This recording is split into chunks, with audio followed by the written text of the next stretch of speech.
एक ऐसा शख्स जो कि इंडिया के सबसे ज्यादा पॉपुलर स्कैम के लिए जाना जाता है।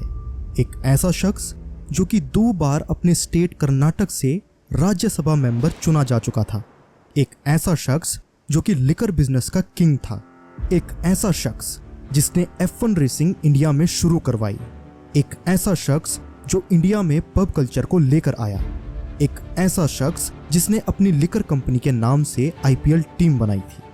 एक ऐसा शख्स जिसकी 60th बर्थडे पार्टी इंडिया की सबसे बड़ी पार्टीज में से एक थी, जो कि 3 दिन तक चली थी और दुनिया के काफी बड़े बड़े सेलिब्रिटीज उसमें शामिल हुए थे। एक ऐसा शख्स जो कि ये सारी ऐश तब कर रहा था जब उसने 17 अलग अलग बैंक से 6,300 करोड़ का लोन लिया था। अब तक आप समझ गए होंगे कि मैं किस शख्स की बात कर रहा हूँ। मैं बात कर रहा हूँ किंगफिशर के ओनर विजय माल्या की। और आज की इस वीडियो में हम जानेंगे कि कैसे आखिर विजय माल्या ने बैंक्स के साथ 6,300 करोड़ का स्कैम किया, जो कि इंटरेस्ट के साथ मिलाकर 9,000 करोड़ बैठ रहा था, और कैसे 2 मार्च 2016 को विजय माल्या इंडिया से फरार हो गया, वो भी 55 सूटकेसेस के साथ बिना किसी निगरानी में आए। आइए जानते हैं विजय माल्या स्कैम के बारे में और डिटेल में।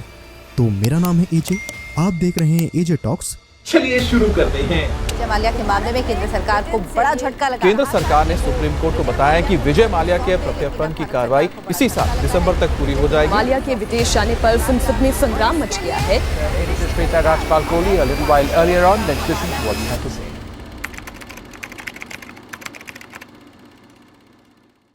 दोस्तों, विजय माल्या काफी बड़े बिजनेस टाइकून थे लिकर इंडस्ट्री में।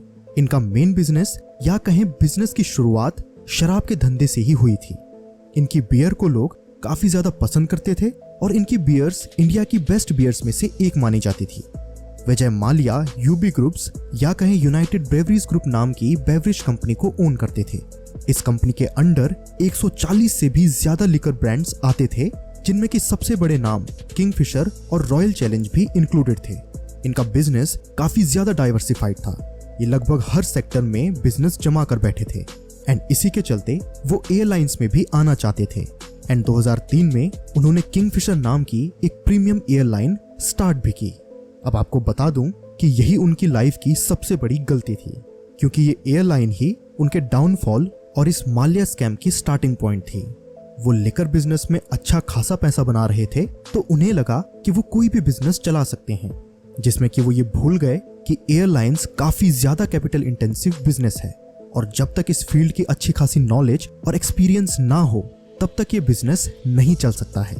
तो उन्होंने अपनी कोर कॉम्पिटेंसी यानी कि लिकर बिजनेस के बजाय किंगफिशर एयरलाइंस पे ज्यादा ध्यान देना शुरू कर दिया।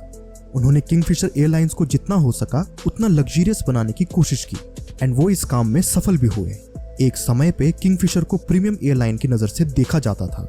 किंगफिशर की फ्लाइट्स में best of the best interiors, अच्छे से अच्छा खाना और बेस्ट इन क्लास स्टाफ हुआ करता था, यानी कि इनकी फ्लाइट्स में अच्छे से अच्छी लग्जरी ये प्रोवाइड करते थे।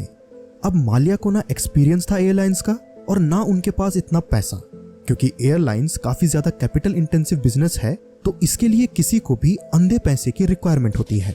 अब आप जरा मुझे एक बात बताइए कि अगर आप कोई बिजनेस कर रहे हैं और आपको पैसों की रिक्वायरमेंट होती है, तो आप पैसा कहां से लाओगे? बिल्कुल सही, आप या तो किसी फ्रेंड या फैमिली मेंबर से कर्जा उठाओगे या फिर बैंक से लोन लोगे, क्योंकि बिजनेसमैन को लोन आसानी से मिल जाता है।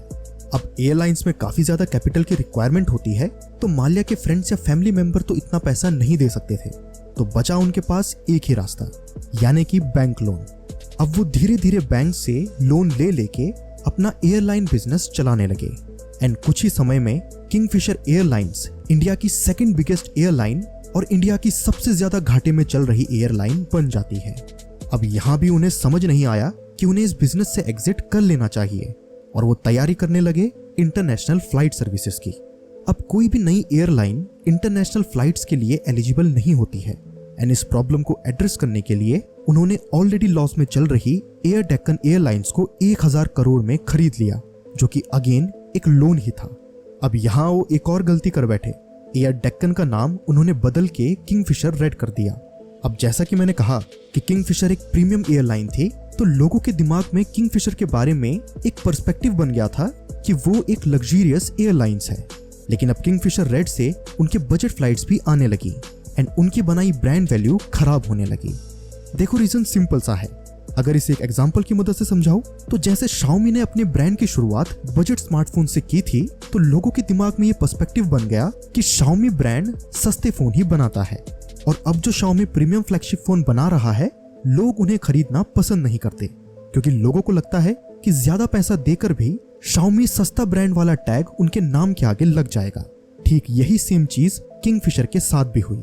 इसका सॉल्यूशन सिर्फ इतना सा था कि उन्हें एयर डेक्कन का नामकरण नहीं करना चाहिए था। किंगफिशर उनकी प्रीमियम एयरलाइन रहती और एयर डेक्कन उनकी अफोर्डेबल एयरलाइन, लेकिन एक्सपीरियंस की कमी के चलते उन्हें ये बात उस समय समझ में नहीं आई एंड इसके बाद उनकी हालत और ज्यादा खराब होने लगती है, क्योंकि किंगफिशर और किंगफिशर रेड दोनों ही एयरलाइन नहीं चल रही थी। लेकिन इससे माल्या को कोई फर्क नहीं पड़ रहा था। वो अपनी अय्याशी में बिजी थे, अपनी रॉयल चैलेंजर नाम की IPL टीम बना रहे थे, F1 रेसिंग की तैयारी कर रहे थे और इंडिया में पब कल्चर को बढ़ा रहे थे। विजय माल्या का एयरलाइन बिजनेस इस हद तक बुरा चल रहा था कि वो अपने एम्प्लॉइज तक को सैलरी नहीं दे पा रहे थे, एयरप्लेन फ्यूल और एयरपोर्ट चार्जेस की कॉस्ट पे नहीं कर पा रहे थे। कई सारे एयरपोर्ट्स ने तो उन्हें मना ही कर दिया था कि वो अपने प्लेन्स को उन एयरपोर्ट्स पे लैंड नहीं करवा सकते हैं। अब इन सब प्रॉब्लम्स के साथ 2008 का रिसेशन आ जाता है, जिसमें कि फ्यूल्स के रेट आसमान छूने लगते हैं और अब माल्या बैंक से लोन लेकर किसी तरह सरवाइव कर रहे थे। लेकिन सिर्फ सरवाइव करना कोई ऑप्शन नहीं था। वो लोन्स पे लोन लिए जा रहे थे अपनी एयरलाइंस को बचाने के लिए, ऊपर से सैलरी ना मिलने की वजह से किंगफिशर का स्टाफ भी हड़ताल पे चला गया था एंड फिर यही सब चीजों की वजह से किंगफिशर एयरलाइन 2012 में बंद हो जाती है। अब तक तो ये एक नॉर्मल बिजनेस स्टोरी ही लग रही है, जिसमें कि कंपनी लॉसेस के चलते ऑपरेट नहीं कर पाई और अल्टीमेटली बंद हो गई। लेकिन ये पूरी कहानी जो हमने देखी वो सामने से ऐसी दिख रही थी, पीछे क्या झोल चल रहा था, अब एक बार उस पर नजर डालते हैं। दोस्तों, यहाँ पर एक सवाल क्रिएट होता है कि अगर कंपनी लॉस में चल रही थी तो आखिर फिर बैंक्स किस बिना पे माल्या को लोन दिए जा रहे थे। वेल, इसे समझने के लिए थोड़ी कॉमर्स समझते हैं। देखिए, जब भी कोई कंपनी रजिस्टर होती है तो वो अपने आप में ही एक लीगल एंटिटी या कहें एक आर्टिफिशियल पर्सन बन जाती है लॉ के अंडर, यानी कि एक्चुअल में कंपनी का कोई ओनर नहीं होता है और कंपनी खुद में एक सेपरेट एंटिटी होती है। अब इस कंपनी के नाम से प्रॉपर्टी खरीदी जा सकती है, बेची जा सकती है, लोन्स लिए जा सकते हैं या फिर कुछ भी बिजनेस रिलेटेड गुड या सर्विस परचेज या सेल की जा सकती है। अब इससे होता यह है कि अगर कोई कंपनी लोन रीपे करने में असमर्थ होती है तो बैंक्स कंपनी के अकाउंट सीज कर सकते हैं, प्रॉपर्टी सीज कर सकते हैं और अपने पैसे कंपनी के असेट्स बेच के निकाल सकते हैं, लेकिन कंपनी के ओनर को नहीं पकड़ सकते हैं। इवन इफ लोन से ज्यादा अमाउंट ओनर के बैंक अकाउंट में ही क्यों ना पड़ा हो, लीगली बैंक्स ओनर को लोन अमाउंट रीपे करने के लिए नहीं कह सकते हैं। विजय माल्या जस्ट कोई नाम नहीं था, वो अपने आप में ही एक ब्रांड था। उनकी कई सारी सक्सेसफुल कंपनीज ऑलरेडी चल रही थी, जिनमें से सबसे ज्यादा प्रॉफिटेबल थी यूबी ग्रुप्स, जिसमें कि उनके अंडर 140 से भी ज्यादा अल्कोहल ब्रांड्स आते थे। एक समय में इंडिया का इवन 50% मार्केट शेयर अकेला माल्या के पास था और वो इंडिया के 40th रिचेस्ट पर्सन थे। अब किंगफिशर एयरलाइंस के लिए जो उन्होंने लोन लिया था वो किंगफिशर के नाम से नहीं लिया था, क्योंकि वो तो ऑलरेडी लॉस मेकिंग एयरलाइन थी। तो अब सवाल आता है कि उन्होंने आखिर लोन लिया किस बेसिस पे। वेल, उन्होंने लोन अपनी खुद की पर्सनल गारंटी पे लिया था, क्योंकि उनके पास हजारों करोड़ों के एसेट्स थे, इसलिए बैंक्स भी उन्हें लोन दे दिया करते थे। अब किंगफिशर के बंद होने के कुछ ही साल बाद, यानी कि 18 दिसंबर 2015 को विजय माल्या ने अपने गोवा के बंगले में अपने बर्थडे की ऐसी वर्ल्ड क्लास पार्टी दी जिसे कि अब तक कोई भी टॉप नहीं कर पाया है, अभी अंबानी के अलावा ऑब्वियसली। ये पार्टी 3 दिन तक चली थी, जिसमें कि वर्ल्ड रिनाउंड सेलिब्रिटीज आए थे, इंक्लूडिंग एनरिक इग्लेसियस। इस बर्थडे पार्टी की वजह से ही बैंक अथॉरिटीज का ध्यान वापस माल्या पे गया कि ये बंदा अपने एम्प्लॉयज की सैलरी और बैंक लोन्स तो नहीं पे कर पा रहा है, तो इतनी बड़ी पार्टी आखिर ये कैसे कर रहा है भला। फिर जब बैंक्स की बैठक बिठाई गई तो उसमें पता चला कि 17 बैंकों से इस व्यक्ति ने करीब 6,300 करोड़ का लोन लिया है, जो कि इंटरेस्ट के साथ 9,000 करोड़ बनता है।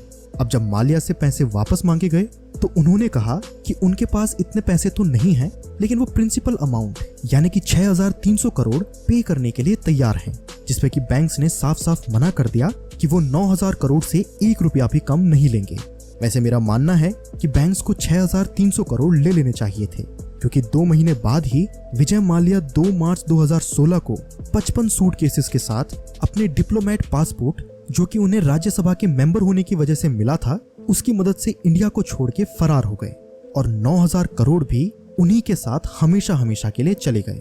आज के समय में विजय माल्या लंदन में 300 से 400 करोड़ के बंगले में रहते हैं और काफी ज्यादा लग्जूरियस लाइफ जी रहे हैं। और हम इंडिया की जनता, किंगफिशर एयरलाइन का स्टाफ और इंडिया के बैंक्स इंग्लिश वाला सफर कर रहे हैं, क्योंकि वो पैसे आखिर थे तो हमारे ही। अब अगर आपको जानना है कि भारत की हिस्ट्री में भारत का सबसे बड़ा लॉस क्या था, तो आप इस वीडियो पे क्लिक कर सकते हैं। तो आशा करता हूं कि आपको ये वीडियो समझ आ गई होगी। मैं मिलता हूं आपसे नेक्स्ट वीडियो में फिर किसी इंटरेस्टिंग टॉपिक के साथ। ये वीडियो पूरा देखने के लिए धन्यवाद।